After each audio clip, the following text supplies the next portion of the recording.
Okay, so apparently the Canadian government wants me to suffer from PTSD. PTSD usually is what veterans go through when they're at war. So it consists of like traumatic flashbacks, recollection of people who have hurt them, and like recollection of like thoughts and memories always associated to that traumatic event in settings that is not relevant to that said event. So like if somebody got raped, right, and that person got raped in a coffee shop, anything to do with coffee would trigger them to think about that incident. That would be indicative of PTSD, right?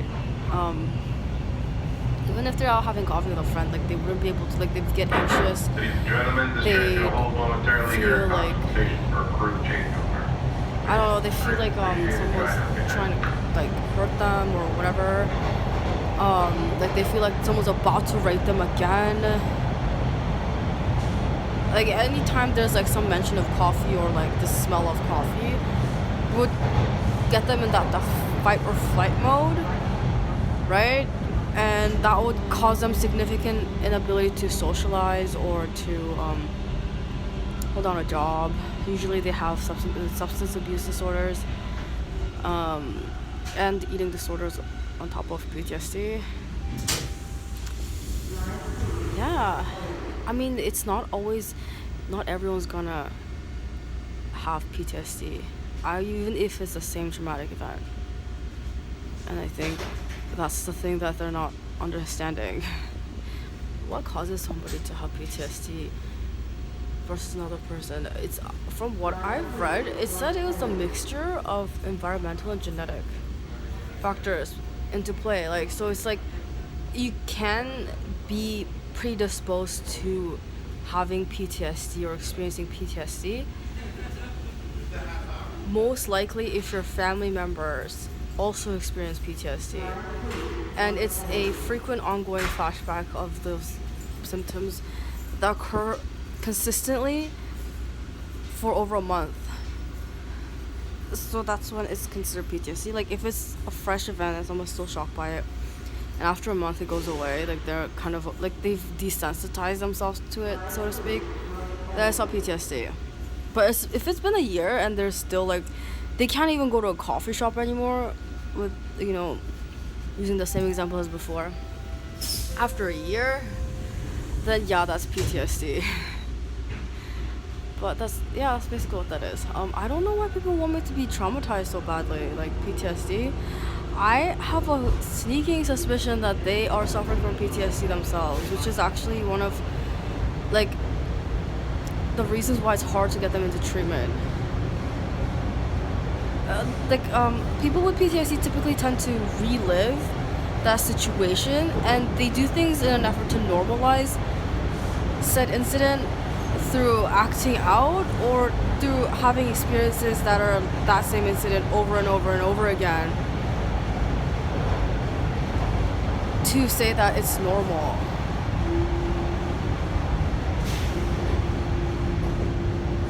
Like, if that person got raped, they would either rape other people and like consistently to normalize or like experience the normal feelings of having experienced that incident, or that person would always consistently place themselves in situations where they'd be at risk for rape. Right? Like they'd be kind of inviting themselves to be raped kind of stuff in an effort to say that it's normal to be raped. Or like they're continually reliving that rape incident through other people in an effort to find some disclosure, like closure, not disclosure, just to find some closure, and to like that's how they're trying to get over it. It's weird, yeah, but that's PTSD in a nutshell. War veterans, they typically go through that after they come back from war. You don't have to be a war veteran to experience PTSD, but specifically it's something attributed to soldiers and vets who've been at war for an extended period of time.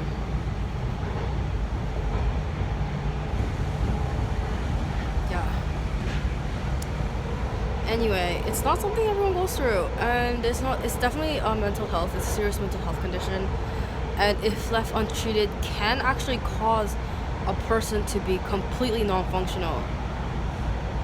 Like, it's kind of like slowly coming into terms with what's happened and recognizing that it's okay to have had those experiences, and that it isn't an indicator that that person will continue to experience that incidents in the future.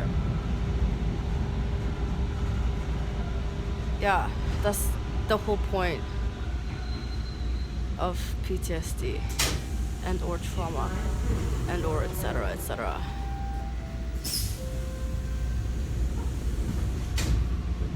But yeah, a lot of people are trying to see if you can instigate mental health conditions in a person.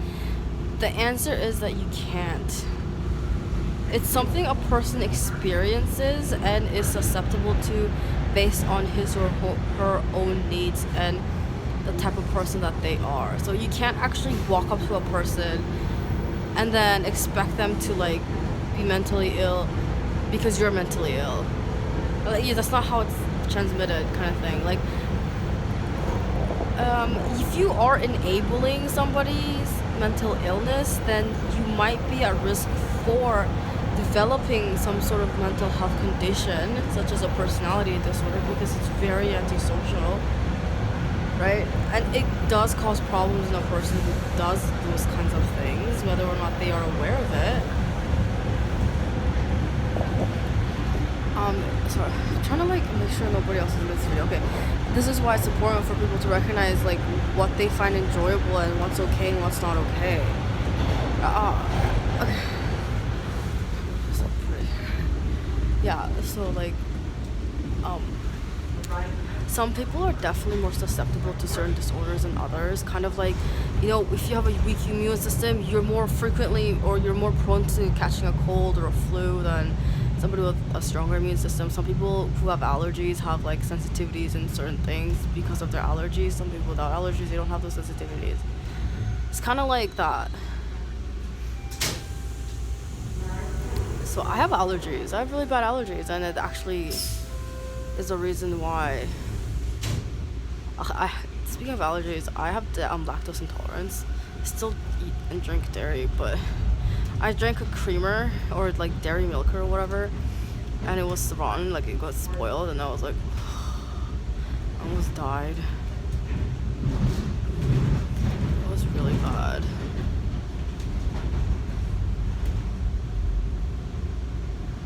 But yeah, other than that, like, what else? It's probably not the best thing to like accept things as normal if you're going through or have experienced a traumatic event. It's not normal. Like, that's the whole point, is that it's not a normal experience. It's not something most people experience given that situation.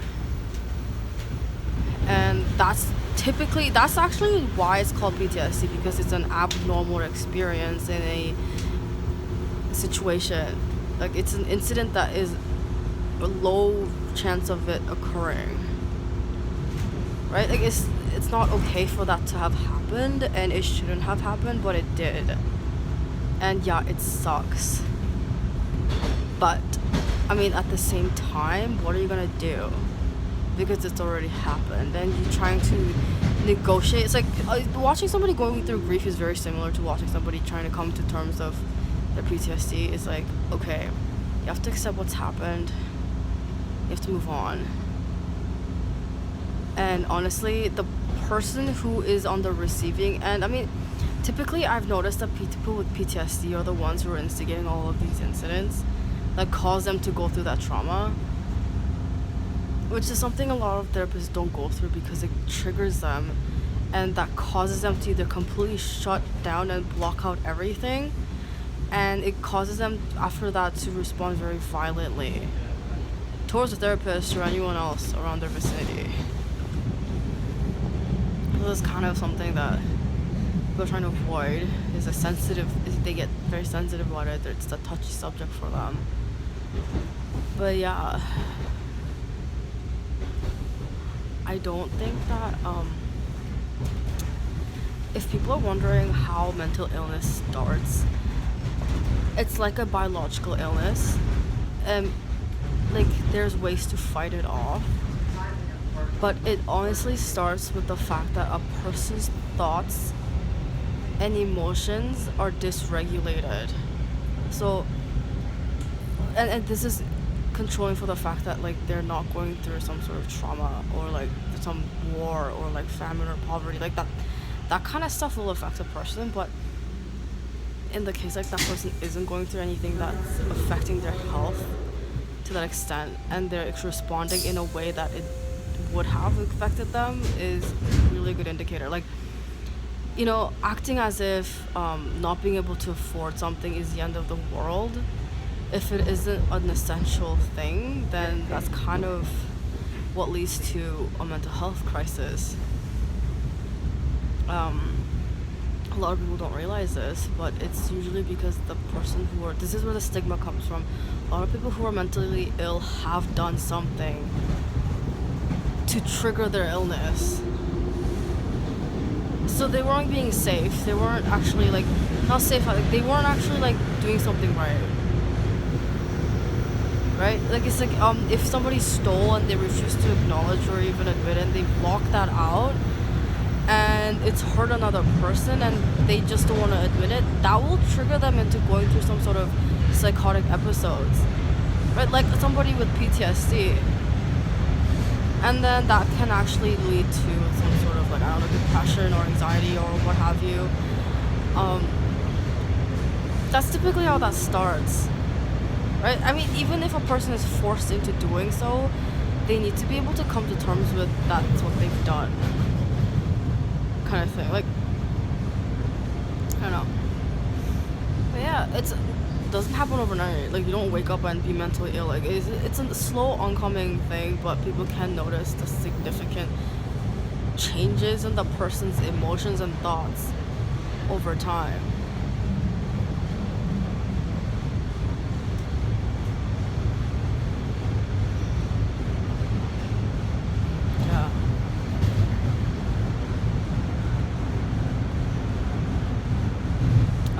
Yeah, cheating your business partner out of his or her money and then running off with it. In movies, that person lives a happy life, like just kind of coasting by, right? In reality, that person's in a loony bin. They can't walk or talk anymore. They're shitting themselves constantly. They can't even wipe their own ass. That's what happens. Why do you think it's illegal? A lot of people don't realize this, but things are illegal to protect the citizen, not to protect somebody else. It's not like people are making things illegal just to ruin somebody's fun. Like, that's not why. I mean, some people with like some sort of disorders may find the wrong kind of things fun, and honestly, like continually engaging in that behavior will also result in a mental health condition such as depression. But other than that, like, yeah, that's what that is. I mean, you can't force someone to steal and run off with anyone's money. That's their own choice, 100%. Like, that's, I know it sounds insane, but like, how are you gonna convince a person to like just steal somebody's money and just run off with it, and then watch themselves slowly degrade into like an ape or a shell of a human being that they once were? It's their own thoughts and opinions, and they'll always try to excuse it saying like somebody else told me to do this, or I got messages from someone else or whatever.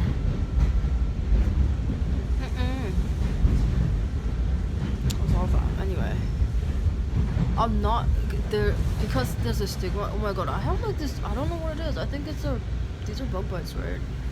Oh my god.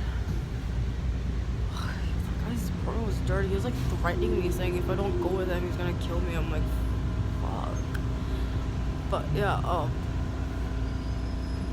swollen too. Damn it. Okay, I gotta go. Okay, another problem is that not everybody with a mental health condition experiences mental health conditions because of what they did. Like depression. Like some people do experience depression without any sort of triggers or warnings. It's something that just happens over time. For some people, that's called a genetic predisposition. Kind of like when somebody is like prone to high blood pressure or something like that, right? Like if dementia is something that runs in their family, then yeah, they're gonna be at risk for it, that kind of stuff. Same thing with mental illnesses. There are managements for that kind of stuff, but other than that, like, yeah, so not always is somebody who's mentally ill did something to trigger it or has something to do with their mental illness. Oh my god. It's like, I have no idea what kind of freaking